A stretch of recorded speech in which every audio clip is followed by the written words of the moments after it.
On the terrorism issue, the documents prove that Saddam had much more relation with terrorism than previously thought. For example, some documents show that the Saddam regime had trained foreign terrorists in 1999 through 2003, and at the beginning of the war, Saddam ordered his generals to treat the foreign terrorists as if they were special forces in the Iraq army and to give them the same wages and benefits. Also in the video, Joeseph Shahda talks about an authentic Al-Qaeda document written by a top Al-Qaeda leader called Saif al-Adel,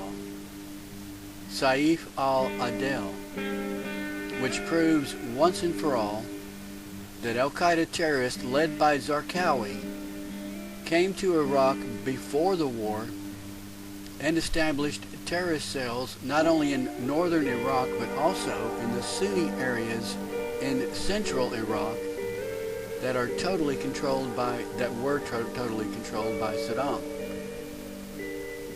And I want to point out that this material, these documents that were made public and put on a website, were taken down after the IAEA complained that it contained sensitive materials. However, Joeseph Shahda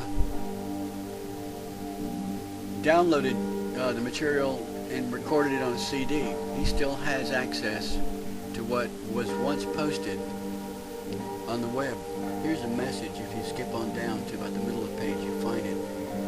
Written to J. Veritas, who is also Joeseph Shahda, from Steve Van Doorn.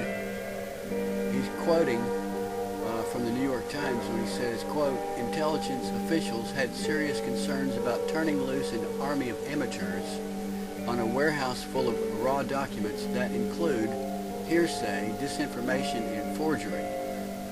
Mr. Negroponte's office attached a disclaimer to the documents, only a few of which have been translated into English, saying the government did not vouch for their authenticity." Here's what J. Veritas says in response. "They are wrong. The documents that I translated regarding Saddam's WMD programs and his relation to terrorism are absolutely authentic and are not meant to be used for deception by Saddam. I am absolutely sure of that, and I challenge any expert to prove that they are fake or meant for deception by the Saddam regime." Negroponte was the major cause in shutting down the document's website. The reason for the document website shutdown was because the IAEA complained that an Iraqi document containing sensitive information about Saddam's nuclear weapons program was published, so Negroponte took this complaint as an excuse to shut down the document's website. It was a huge mistake, unquote. On the WMD issue, Joeseph Shahda reveals that the documents clearly indicate that the Saddam regime opted to build the precursors required to make chemical weapons rather than the final chemical weapons product. He did this for two reasons. First, because these precursors are dual-use materials, and Saddam could always claim that they are used for civilian industries and not chemical weapons. Second, the precursors have a much longer shelf life